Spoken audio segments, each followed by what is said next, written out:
आप लोग जन सैलाब को देखिए, इतने सारे ये जन सैलाब जो माननीय श्री हेमंत सोरेन जी को देखने के लिए आए थे, और साथ ही साथ में शालिनी गुप्ता जी को देखिए। शालिनी गुप्ता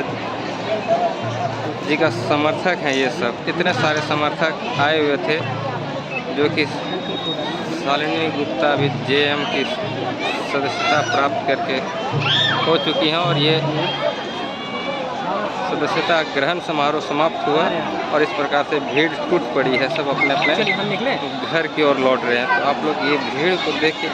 अंदाज़ा लगा सकते हैं कि किस प्रकार का जन सैलाब था यहाँ।